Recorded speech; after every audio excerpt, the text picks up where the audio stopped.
Disclaimer, I am not formally diagnosed with anything. So if that irritates you or upsets you in any way, please click off the video. But to everyone else who knows where I'm coming from in the land of unorthodox self-diagnosing or, just research about these topics and connecting the dots with your own life, you can understand that people know when you are different and you also know when you are different. But actually, no.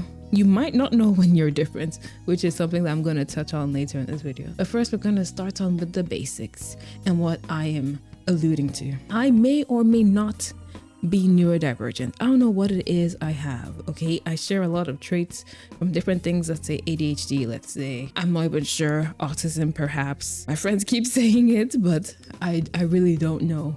And it also makes you feel just a tiny bit weird to put those labels on myself because I always feel like I don't want to mess this up for anybody who would genuinely need support from this label, and I don't want to, offend anyone. But I'm pretty I have a pretty high confidence level in something being different here. And I think the number one word that you could use to describe me from when I was young to even today is weird. I got called weird so much in my whole life, but especially in high school, that I started to call myself weird. I never called myself weird. I never thought of myself as weird at all. I was like, okay, I'm just existing. I'm just me. But everybody else thought I was very, very strange and very, very abnormal. And so me and my other friends who were also weird people, I was really only ever close friends with other weird people and social outcasts and rejects and stuff. Yes, that was me. Those losers, the loser group in school that you thought were cringe, and they would I never actually did a Naruto run, but the people that would be really into anime and K-pop, that was me and my friends, and we had so much fun. But everybody else thought that we were freaking cringe. And honestly, I also thought that we were cringe sometimes. But the difference is it was sometimes. It wasn't all the time. I knew when we were just having fun and when we were, kind of overdoing it a little bit. But from random strangers who just met me to family members sometimes, weird was just something that always was used to describe me. I never took it as a bad way until I saw how people acted and responded to other weird people. I thought, okay, weird is just a word, okay, yeah, I'm weird, lol, whatever. Am I supposed to feel bad about it? I didn't know I was supposed to feel bad about it. But don't worry, I did. Until I didn't. I decided, okay, they keep calling us weird, then fine, we're weird. And my other friends, they didn't really like being called weird either. But I was like, look, this is the only thing that they know how to call us. Why don't we just be like, yeah, we are weird, okay? And it seemed to work out because we would stand up for ourselves, I guess, a little bit. We might have been the weird outcasts, losers, I guess, but we did not really let people just walk all over us, which I'm really, really grateful for, because school was hard. Life at school was very hard. Okay, it was awful and people were mean. I was never actually physically hurt, but people were really mean. If you're going to be mean to me, I'm gonna be mean back. So that was my way of self-preservation.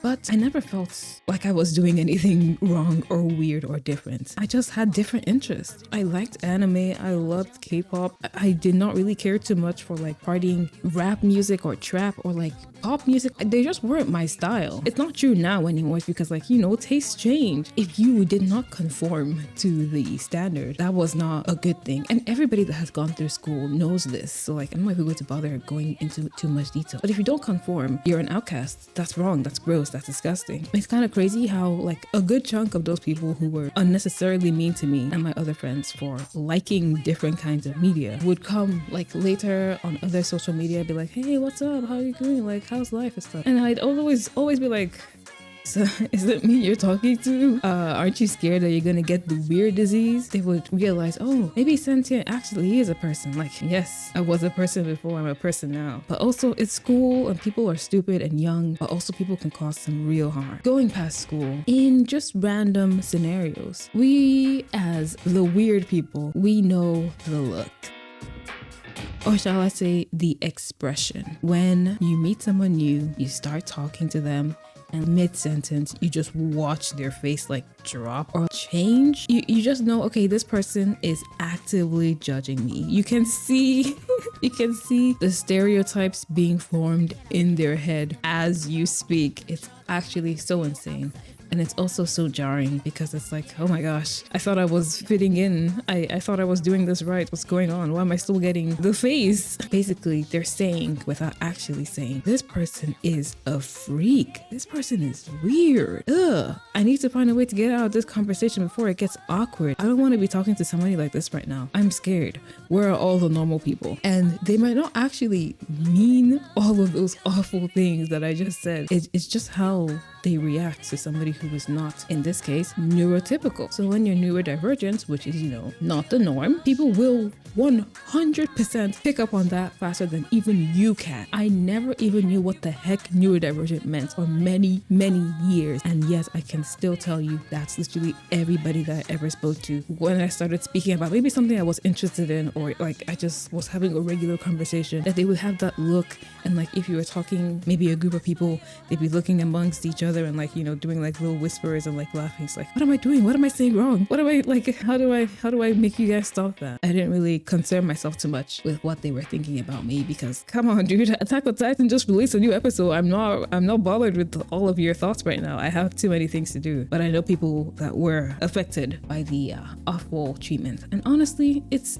just terrible. Can I just have a regular conversation, even in pubs and clubs and bars where you're supposed to like have no inhibitions, reservations, like you can be free? I still get those weird looks when I'm talking about stuff. It's like, what did I do wrong? I don't know. So I tend to just go out in groups of people that I know are either quote unquote weird like me or would not be judgmental in that way. It's a staggeringly large amount of the population that just does the look. It's not a very nice look to be on the receiving end of. I wish you could all just be a little bit nicer to each other. I was definitely one of the social outcasts, the rejects. The ways that they show it on TV and media is not too far from reality, honestly. It's kind of crazy, and I don't really see myself as dunking on the people that were mean to me. I also acknowledge that they were just children as well. But also, if I had the good heart to not be judgmental, why didn't they? But I'm not saying anything. Not to speak on how hard it is to even know neurodivergence might be the reason why you're being treated this way or why your life is this way.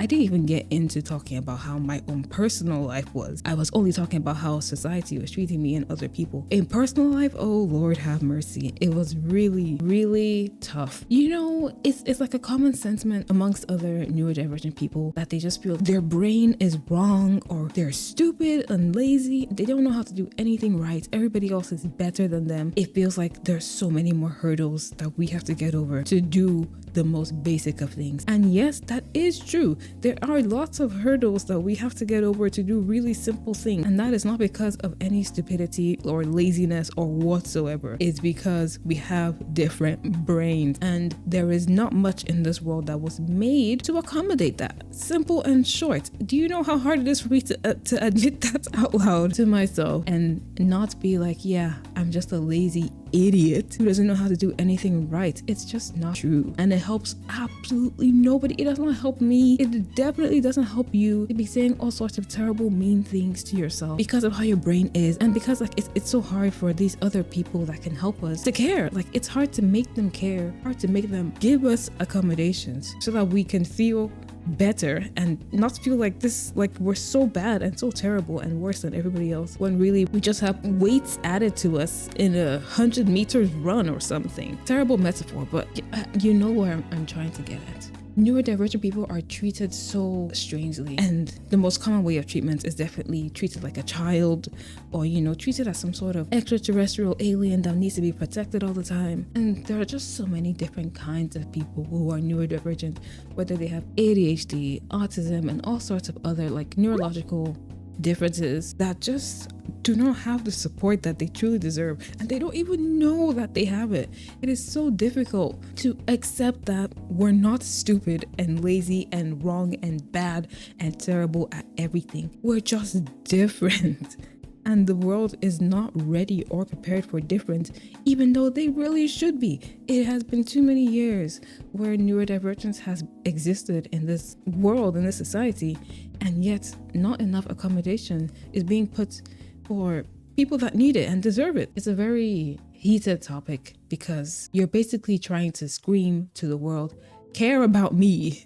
And they're telling you that, you know, that's not a priority. But there are small steps being taken to provide accommodation and assistance to neurodivergent people. But the hurdles and the stress to get to that point is just too much. Paying so much for a diagnosis is insane. And the fact that some people live in an environment that don't even have qualified individuals to give you that diagnosis. So even if you had the money, you wouldn't be able to get it. Say you live in a country that doesn't believe in that kind of stuff, or you don't have any professionals around you to help you with that. It's just too many things in this world that just fashion against neurodivergent people. And it's awful, okay? We have to deal with social stigma, and now we also have to deal with no help from anywhere whatsoever. And God forbid you decide to do your own research, use your own life experiences, connect all the dots and be like, okay, maybe I might have this thing. Suddenly you are the bad guy. You have done something terrible. You have doomed 700,000 neurodivergent babies, and they will never get to have the accommodation that they deserve because you decided to spend 2 hours on Tumblr and diagnose yourself, even though that's really just not how this is. I have seen so many posts from people who had OCD, BPD, bipolar, schizophrenia, and such, and I know for a fact that I don't have that. Sometimes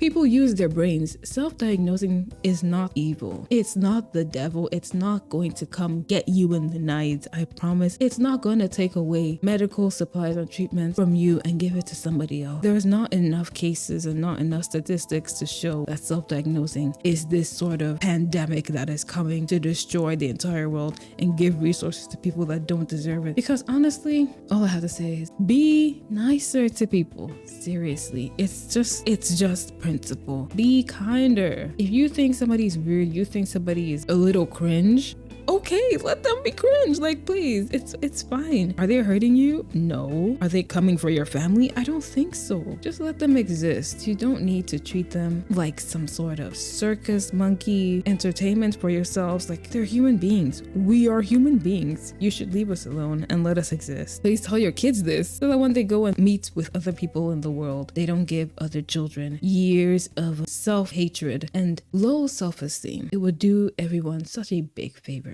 You know, I'm just yapping at this point.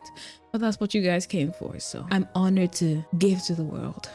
But I hope you did get something out of this. If you didn't get anything, just be nicer to other people and be nicer to yourself. That's something I'll yap about in another video. And if you want to hear me yapping about literally any and everything, you should come to my Twitch stream. I stream every Tuesday, 6 p.m. You will always find a 6 p.m. Tuesday stream. Alright guys, I hope you enjoyed this video, this yap session, and I will see you all next time.